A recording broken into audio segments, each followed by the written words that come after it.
এমন দুইটি ইস্তেগফারের কথা বলবো, মহিলারা যতদিন বেঁচে থাকবেন এই সহজ ইস্তেগফারের আমলটি করবেন।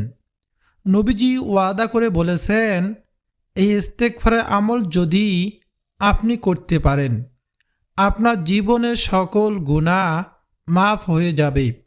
মরণের পর বিনা হিসাবে জান্নাত পাবেন। পৃথিবীর মধ্যে সবচেয়ে সুখী মানুষ আপনি হবেন। বলুন সুবহানাল্লাহ। প্রিয় দর্শক, কবরের জিন্দিগি বড় কঠিন জিন্দিগি। নবীজি সাল্লাল্লাহু আলাইহি সাল্লাম বলেন, ও আমার সাহাবীরা, তোমরা পরিপূর্ণ মুসলমান না হয়ে, পরিপূর্ণ ঈমানদার না হয়ে মৃত্যুবরণ করিও না।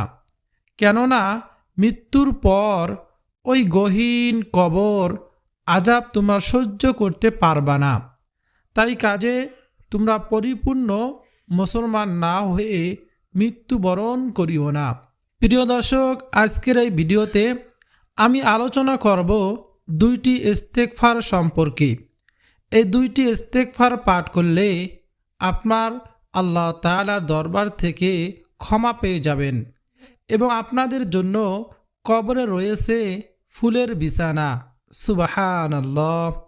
প্রিয় দর্শক, আমার বিশ্বাস আজকের এই ভিডিওটি তারাই সম্পূর্ণ দেখবেন যারা মন থেকে চান তাদের সমস্ত গুনাহগুলো মাফ হয়ে যাক এবং কবরের ওই ভয়াবহ জিন্দিগি থেকে যারা পরিত্রাণ পেতে চান, তারাই আজকের এই ভিডিওটি না টেনে সম্পূর্ণ দেখবেন। তাহলে চলুন প্রিয় দর্শক, ভিডিওর মূল আলোচনায় প্রবেশ করা যাক। আজকের এই ভিডিওটি আমি দুইটি পর্বে আলোচনা করব। প্রথম আলোচনা করব গহীন কবরের ভয়াবহ জিন্দিগি সম্পর্কে। দ্বিতীয়তে আলোচনা করব কোন সেই দুইটি ইস্তেগফার, যে দুইটি ইস্তেগফার পাঠ করলে সেই গহীন কবরের আযাব থেকে মুক্তি পাওয়া যাবে। প্রিয় দর্শক, চলুন আলোচনা শুরু করা যাক।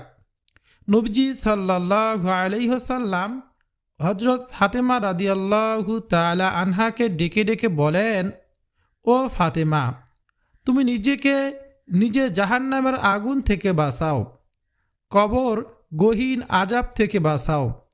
কেননা ওই কবরে এত আযাব রয়েছে, এত গহীন অন্ধকার রয়েছে, সেই কবরে আযাব তুমি সহ্য করতে পারবা না। যদি কবরে শান্তি পেতে চাও তাহলে দুনিয়া থেকেই তুমি কবরের ভয় করে যাও এবং আল্লাহ তাআলার হুকুম মেনে যাও। প্রিয় দর্শক, নবীজি তার মেয়েকে ডেকে ডেকে এই সমস্ত কথাবার্তা বলতেন। এবার ভাবুন, আমার আপনার সেই কবরে গেলে কি হবে। প্রিয় দর্শক, হযরত ফাতেমা রাদিয়াল্লাহু তাআলা আনহা যখন ইন্তেকাল করলেন, তাকে যখন দাফন দেওয়া হবে, তখন দাফনের সময় এক সাহাবী কবরকে উদ্দেশ্য করে বলল, হে কবর, তুমি কি জানো তোমার মাঝখানে আজকে কাকে রাখতে চলেছি আমরা? তিনি হলেন হযরত আলী রাদিয়াল্লাহু তাআলা আনহুর স্ত্রী। যেই আলী রাদিয়াল্লাহু তাআলা আনহু কিনা জান্নাতের টিকিট দুনিয়াতে থাকতেই পেয়ে গিয়েছেন। তাই সাবধান, তুমি তার সাথে খারাপ আচরণ করবা না। কবর থেকে কোনো আওয়াজ আসলো না। দ্বিতীয়বারের মতো ওই সাহাবী কবরকে উদ্দেশ্য করে আবার প্রশ্ন ছুড়লেন, হে কবর, তুমি কি জানো তোমার মাঝখানে কাকে রাখতে চলেছি? হযরত হাসান হুসাইন রাদিয়াল্লাহু তাআলা আনহু, যারা হবে জান্নাতের যুবকদের সর্দার। আমি তাদের আম্মাকে তোমার মাঝখানে রাখতে চলেছি। সাবধান, তুমি তার সাথে খারাপ আচরণ করিও না। দ্বিতীয়বারের মতো কবর থেকে কোনো আওয়াজ আসলো না। তখন সাহাবী আবার কবরকে উদ্দেশ্য করে বললেন, হে কবর, তুমি কি জানো তোমার মাঝখানে কাকে রাখতে চলতেছি? সাবধান, তার সাথে খারাপ ব্যবহার করবে না। তিনি হলেন দুজাহানের বাদশাহ হযরত মুহাম্মদ রাসূলুল্লাহ সাল্লাল্লাহু আলাইহি ওয়াসাল্লামের আদরের একমাত্র কন্যা হযরত ফাতেমা রাদিয়াল্লাহু তাআলা আনহা, তাই তার সাথে খারাপ আচরণ করবে না। ফাতেমা রাদিয়াল্লাহু তাআলা আনহা হবেন জান্নাতের মহিলাদের সর্দানি, তাই সাবধান, তুমি তার সাথে খারাপ আচরণ করবে না। তৃতীয়বারের সময় কবর থেকে একটি ভয়ানক আওয়াজ আসলো, যে আওয়াজটি দুনিয়ার কোনো মুমিন যদি শোনে তার অন্তর কেঁপে উঠবে। কবর থেকে আওয়াজ আসলো, হে সাহাবী, আমি কাউকে চিনি না। আমি চিনি না হযরত আলী রাদিয়াল্লাহু তাআলা আনহুর স্ত্রীকে। আমি চিনি না হযরত হাসান হুসাইন রাদিয়াল্লাহু তাআলা আনহু এর আম্মা জানকে। আমি চিনি না হযরত মুহাম্মদ রাসূলুল্লাহ সাল্লাল্লাহু আলাইহি ওয়াসাল্লামের কন্যাকে। আমি একমাত্র চিনি নেক আমল। যে বান্দা নেক আমল নিয়ে কবরে আসবে, আমি তার সাথে সৎ আচরণ করব, ভালো আচরণ করব। আর যেই বান্দা যেই বান্দি এই কবরে আমার মাঝখানে বদকার আমল নিয়ে আসবে, আমি তাকে কঠিন থেকে কঠিন আযাব দেব এবং তার সাথে দুর্ব্যবহার করব। এই কথা শুনে যদি কোনো বান্দার অন্তর না গলে, একবার ভাবুন তো প্রিয় দর্শক, হযরত ফাতেমা রাদিয়াল্লাহু তাআলা আনহু, যারা কিনা নবীজির মেয়ে ছিলেন, দুনিয়াতে থাকতেই জান্নাতের টিকিট পেয়ে গিয়েছেন, তাদের প্রতি যদি কবর থেকে ভয়ানক এমন আওয়াজ আসতে পারে, তাহলে আমার আপনার কি হবে? আমরা তো সারা জীবন গুনাহ করেই চলতেছি, গুনার মধ্যে সব সময় ডুবে থাকি। তাই একটু ভয় করুন, আমার আপনার কি হবে? প্রিয় দর্শক, নবীজি সাল্লাল্লাহু আলাইহি ওয়াসাল্লাম বলেন, যখন কোনো বদকার বান্দাবান্দি ওই গহীন কবরে প্রবেশ করে, তার জন্য রয়েছে কঠিন থেকে কঠিন আযাব।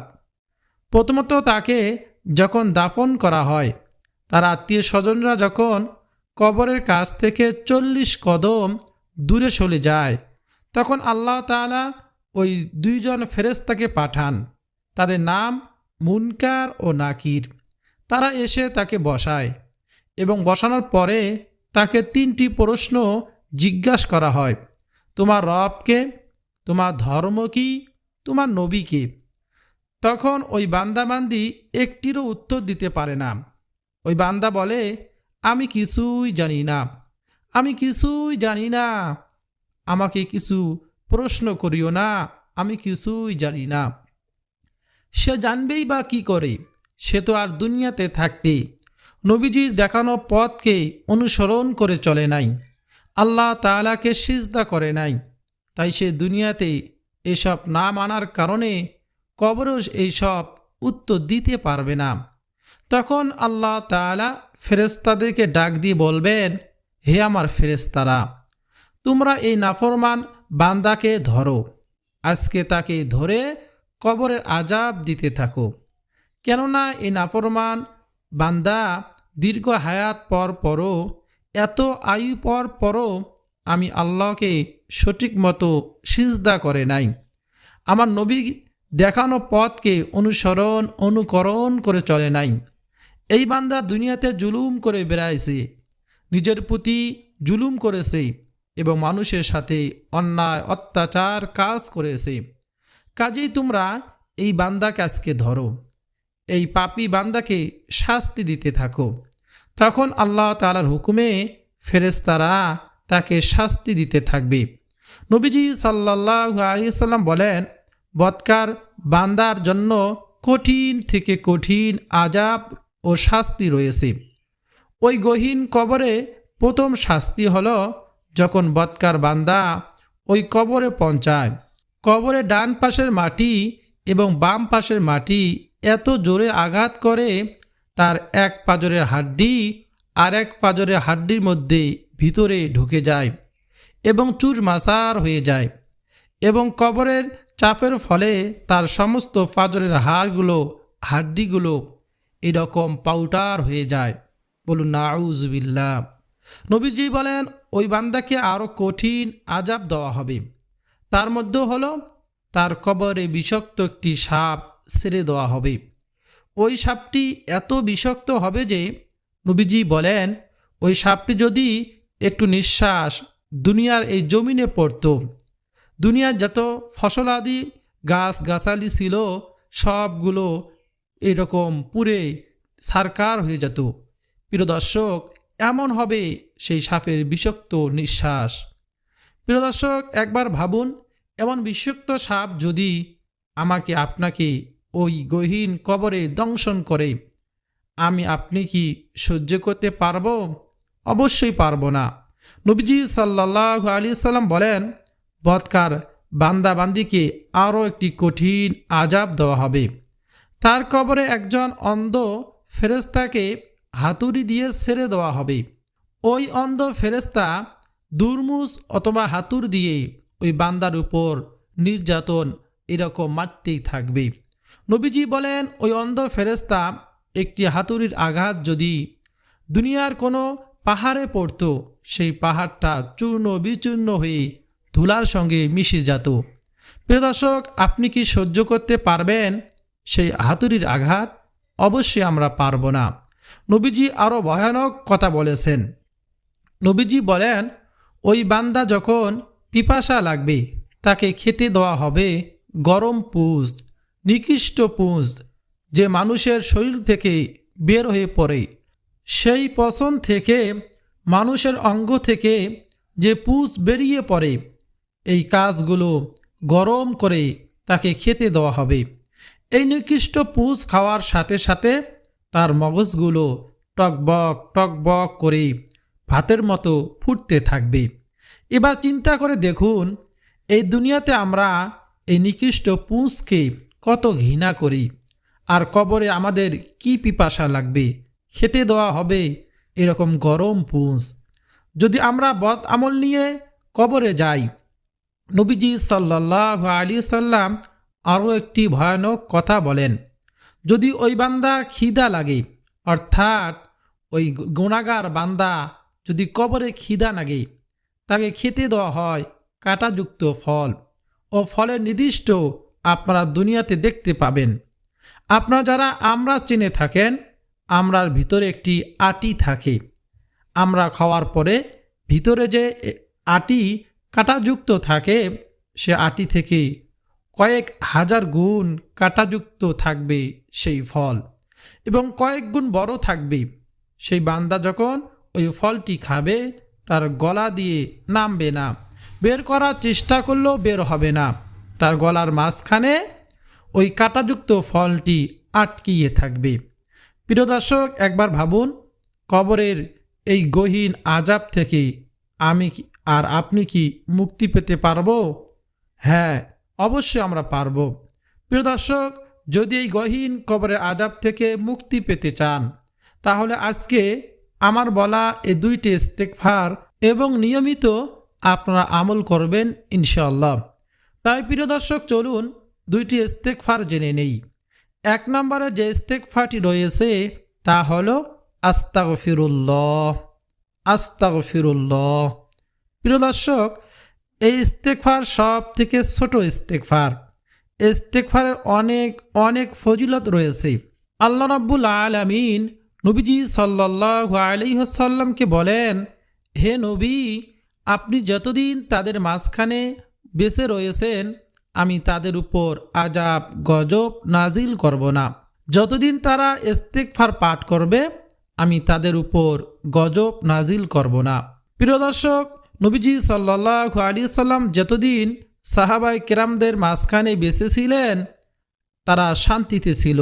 সাহাবায়ে কেরামরা আযাবের সম্মুখীন হয় নাই। আল্লাহ তাআলা দ্বিতীয়ত বলেছেন, যেই বান্দারা সব সময় ইস্তেগফার পাঠ করে, আমি তাদের উপর আযাব গজব নাজিল করব না। তাই প্রিয় দর্শক, আপনি যদি বেশি বেশি করে ইস্তেগফার পাঠ করেন, দুনিয়া থেকে আপনার সমস্ত বালা মুসিবত দূর হয়ে যাবে ইনশাআল্লাহ, এবং আখিরাতেও আপনার সমস্ত বালা মুসিবত দূর হয়ে যাবে। কবরে রয়েছে আপনার জন্য শান্তি ও ফুলের বিছানা। প্রিয় দর্শক, নবীজি সাল্লাল্লাহু আলাইহি ওয়াসাল্লাম ইস্তেগফার পাঠ করতেন প্রতি ফরজ নামাজের পর। ফরজ নামাজের পর যখন সালাম ফিরাতেন তখন নবীজি সাল্লাল্লাহু আলাইহি ওয়াসাল্লাম একবার আল্লাহু আকবার বলে 3 বার আস্তাগফিরুল্লাহ আস্তাগফিরুল্লাহ আস্তাগফিরুল্লাহ পাঠ করতেন। প্রিয় দর্শক, তাই আমরা যখন ফরজ নামাজ আদায় করব, নামাজ পড়ার পরে সালাম ফিরানোর পরে একবার আল্লাহু আকবার বলে 3 বার আস্তাগফিরুল্লাহ পাঠ করব ইনশাআল্লাহ। আল্লাহ তাআলা আপনাদের এই ইস্তেগফারের উসিলায় আপনাদের জীবনের সমস্ত গুনাহগুলো মাফ করে দিবেন। প্রিয় দর্শক, এই ইস্তেগফারটিও পড়বেন, তা হলো রব্বিগফিরলি ওয়া তুব আলাইয়া ইন্নাকা আনতাত তাওয়াবুর রহিম। এই ইস্তেগফারের অর্থ হলো, হে আল্লাহ, আমাকে ক্ষমা করে দিন, আমার প্রতি রহম করুন এবং আমার তওবা কবুল করুন। সুবহানাল্লাহ। প্রিয় দর্শক, এই ইস্তেগফারটি আপনারা মনোযোগ সহকারে প্রত্যেক দিন সকাল সন্ধ্যায় পাঠ করবেন ইনশাআল্লাহ। প্রিয় দর্শক শ্রোতা, 2 নম্বরে যে ইস্তেগফারটি রয়েছে, এই ইস্তেগফারকে বলা হয় সর্বশ্রেষ্ঠ ইস্তেগফার এবং ক্ষমা চাওয়ার শ্রেষ্ঠ দোয়া। এবং নবীজি সাল্লাল্লাহু আলাইহি ওয়াসাল্লাম বলেন, যেই বান্দা বান্দি এই ইস্তেগফার সকালবেলা পাঠ করবে, সে যদি সন্ধ্যা হওয়ার আগেই মারা যায় তখন সে সাথে সাথে জান্নাতি হবে। সুবহানাল্লাহ। ওই বান্দা যদি সন্ধ্যা এই ইস্তেগফার একবার পাঠ করে, সে যদি সকাল হওয়ার আগেই মারা যায় তাহলে সে জান্নাতি হবে। সুবহানাল্লাহ। প্রিয় দর্শক, দিনে যদি এই 2টি ইস্তেগফার 2 টাইমে পাঠ করতে পারেন, আপনার আর কিছুই প্রয়োজন হবে না। আপনি যদি দৈনিক 2 বার ইস্তেগফার সকাল সন্ধ্যায় পাঠ করেন, আপনি দিনের যে কোনো সময় মারা যান না কেন, আপনি সাথে সাথে জান্নাতে চলে যাবেন ইনশাআল্লাহ। এবং যদি রাতের যে কোনো সময় মারা যান না কেন, আপনি জান্নাতের মধ্যে চলে যাবেন। এই গ্যারান্টি দিয়েছেন স্বয়ং রাসূলুল্লাহ সাল্লাল্লাহু আলাইহি ওয়াসাল্লাম। তো দর্শক, চলুন সে ইস্তেগফারটি জেনে নেওয়া যাক। সে ইস্তেগফারটির নাম হচ্ছে সাইয়্যিদুল ইস্তেগফার। প্রিয় দর্শক, সাইয়্যিদুল ইস্তেগফারের মাধ্যমে যদি আপনি ক্ষমা প্রার্থনা করেন, আপনি সাথে সাথে ক্ষমা পেয়ে যাবেন এবং আপনার দোয়া আল্লাহ তাআলা সাথে সাথে কবুল করে নেবেন ইনশাআল্লাহ। প্রিয় দর্শক, চলুন সে ইস্তেগফারটি আমরা জেনে নেই। সে ইস্তেগফারটি হলো, আল্লাহুম্মা আনতা রাব্বি লা ইলাহা ইল্লা আনতা খলাকতানি ওয়া আনা আবদুকা ওয়া আনা আলা আহদিকা ওয়া ওয়া'দিকা মাস্তাতা'তু আউযু বিকা মিন শাররি মা সানা'তু আবুউ লাকা বিনি'মাতিকা আলাইয়া ওয়া আবুউ লাকা বিযামবি ফাগফিরলি ফাইন্নাহু লা ইয়াগফিরুয যুনুবা ইল্লা আনতা। প্রিয় দর্শক, ইস্তেগফারটি হলো ক্ষমা চাওয়ার সর্বশ্রেষ্ঠ দোয়া। কারণ এই ইস্তেগফারের মাঝে আপনি আপনার গুনাহ কৃতকর্মের সমস্ত কিছু থেকেই আল্লাহ তাআলার দরবারে জানান দেন এবং আল্লাহ তাআলাকে বলেন আমাকে ক্ষমা করে দেওয়ার জন্য। বলুন সুবহানাল্লাহ। প্রিয় দর্শক, অবশ্যই আমরা সকাল সন্ধ্যায় এই সাইয়্যিদুল ইস্তেগফার একবার করে পাঠ করব ইনশাআল্লাহ। মুখস্থ পাঠ করতে না পারেন, আপনারা দেখে দেখে আমল করলেও হয়ে যাবে ইনশাআল্লাহ। তাই প্রিয় দর্শক, এই সুন্দর দোয়াটুকু আপনারা চাইলে মুখস্থ করেও নিতে পারেন। এই ইস্তেগফারের দৌলতে আপনার জীবনের সমস্ত গুনাহ আল্লাহ তাআলা মাফ করে দিবেন ইনশাআল্লাহ। প্রিয় দর্শক, ভিডিওটি যদি আপনার কাছে ভালো লাগে অবশ্যই ভিডিওতে লাইক করবেন, কমেন্টে আমিন লিখবেন আর চ্যানেলটি সাবস্ক্রাইব করে পাশে থাকা বেল বাটনটি অন করে রাখবেন। ভিডিওটি শেয়ার করে দিবেন যাতে সকলে ইস্তেগফারের আমল সম্পর্কে জানতে পারে এবং আমল করতে পারে।